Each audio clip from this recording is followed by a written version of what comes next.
Assalamualaikum warahmatullahi wabarakatuh. Alhamdulillah pemirsa, apa kabarnya? Semoga Allah Ta'ala selalu menjaga dan melindungi kita semua. Kembali kita bertemu di Berita Islami Masa Kini, dan kali ini bersama saya Teguh Wisnu dan guru saya Ustadz Khalil Baslama. Assalamualaikum Ustadz. Waalaikumsalam. Sehat Ustadz? Alhamdulillah. Alhamdulillah. Ustadz, hari ini kita ada beberapa pembahasan yang akan kita bahas, dan nanti insya Allah saya akan bertanya sama antum nih Ustadz ya. Nggak apa-apa Ustadz ya? Silakan. Ada beberapa sih, cuman sekarang kita akan melihat satu video Ustadz, satu tayangan tentang permen narkoba yang ditemukan di Surabaya. Dan jadi korbannya itu adalah anak-anak Ustadz. Kita lihat dulu tayangannya Ustadz ya. Baik. Baik pemirsa, ini dia.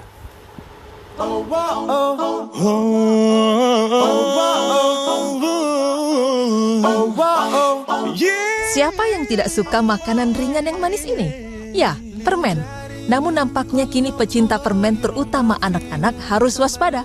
Pada Selasa 7 Maret 2017 kemarin, tepatnya di kota Surabaya, Jawa Timur, para Satpol PP menyita ratusan permen yang dijual di toko dan asongan sekitar sekolah-sekolah dasar di 14 kecamatan.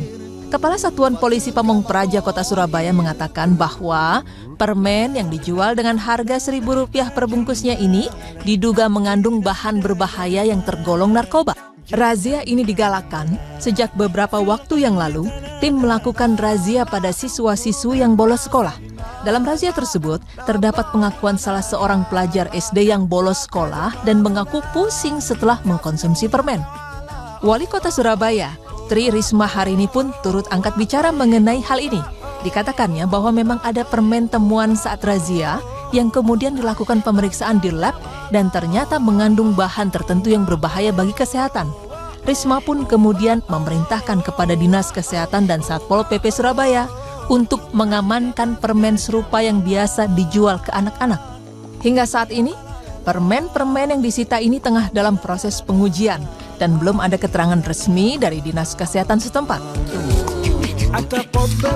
Pemirsa beriman, beredarnya permen berbahaya yang diduga mengandung narkoba memang tidak terjadi pertama kali di Indonesia. Sebelumnya di akhir tahun 2016 yang lalu, banyak ditemukan permen dengan kandungan narkoba yang beredar dalam berbagai bentuk, seperti permen karet, lollipop, bahkan juga terdapat pil ekstasi yang dibentuk layaknya permen berbentuk tokoh kartun Minion. Dengan beredarnya permen-permen berbahaya seperti ini di sekeliling kita, maka haruslah kita mulai waspada akannya.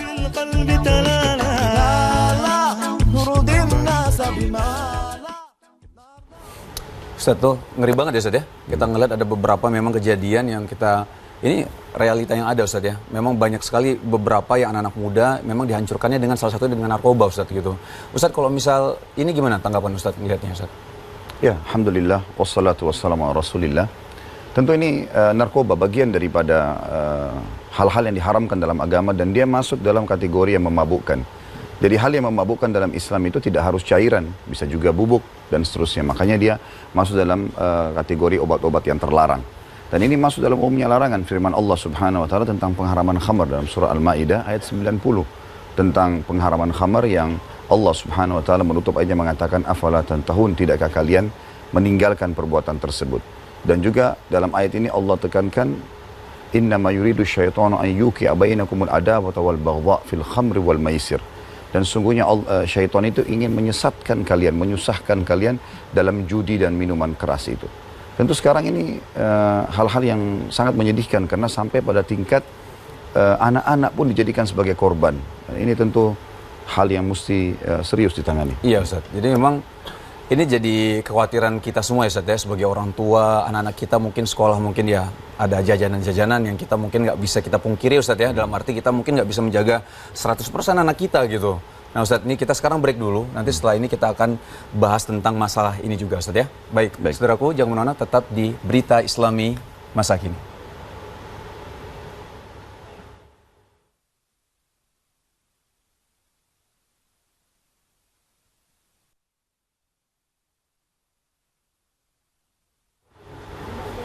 Baik saudaraku, kita kembali di Berita Islami Masa Kini. Nah sekarang Ustadz, kita mau tahu dong Ustadz, sebenarnya tanggung jawab orang tua atau di dalam agama Islam, pendidikan orang tua terhadap anak itu seperti apa Ustadz? Iya, jadi semestinya orang tua merasa bertanggung jawab karena memang Allah Subhanahu wa taala menjadikan orang tua sebagai penanggung jawab di dalam rumah tangganya, suami kepada istri dan anaknya, istri, kepada harta dan anak-anak suaminya, sebagaimana hadis Nabi SAW yang berbunyi, kalian semua memimpin dan diminta pertanggungjawabannya pada hari kiamat. Seorang pemimpin negara bertanggung jawab terhadap masyarakatnya, dan seorang suami bertanggung jawab terhadap istri dan anak-anaknya. Seorang istri bertanggung jawab terhadap harta suaminya dan anak-anaknya. Berarti di sini kasus suami istri, ayah dan ibu ini harus bertanggung jawab terhadap anak-anaknya. Terutama yang berhubungan dengan masalah pendidikan anak-anak. Ya, Jadi pendidikan itu sangat penting sekali, karena pendidikan ini ada dua, ada yang sifatnya internal dan ada eksternal. Internal dalam rumah, semestinya bisa mereka menjadi suri tauladan yang baik, suri tauladan yang baik. Ya, seperti misalnya hadis Nabi SAW tentang masalah afdal sholat sunnah itu di rumah. Itu untuk maksudnya mencontoh anak-anak biar contoh gitu saja. Jadi biar anak-anak ini pada melihat orang tuanya pulang ke rumah, sholat sunnah. Juga ada hadis yang mengatakan jangan kalian menjadikan rumah kalian seperti kuburan. Maksudnya tidak ada ibadah, tidak ada zikir, tidak ada baca Quran, tidak ada sholat. Maka ini termasuk ulama memasukkan dalam kategori mendidik anak. Sebagaimana mendidik anak itu. Secara internal. Secara eksternal juga mereka harus bisa mencari lembaga-lembaga pendidikan yang tentu lebih islami. Ya. Karena sekarang saya lihat ada permasalahan yang kita hadapi di kehidupan sosial di Indonesia, terutama muslim, secara khusus muslim yang memilih lembaga pendidikan buat anak-anaknya. Kesannya pesantren dan lembaga-lembaga agama ini adalah tempat tanda kutip ya, pembuangan.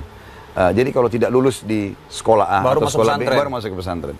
Nah, mereka tidak sadar sebenarnya pesantren harus diprioritaskan, karena pesantren itu mengajak anaknya untuk jujur, belajar Al-Quran, belajar As-Sunnah, belajar halal haram, kemudian mereka dilatih untuk terbiasa sholat 5 waktu dan seterusnya. Jadi ini harus bisa difahami, sehingga secara eksternal pun orang tua terbantukan apa yang mereka didikkan dalam rumah dan internal ini. Dan tentu tidak mungkin saudaraku seiman sebagai orang tua kita berharap anak kita menghafal Al-Quran atau membaca Al-Quran dengan baik, atau mungkin dia rajin sholat, atau dia berprestasi lah dalam masalah agamanya.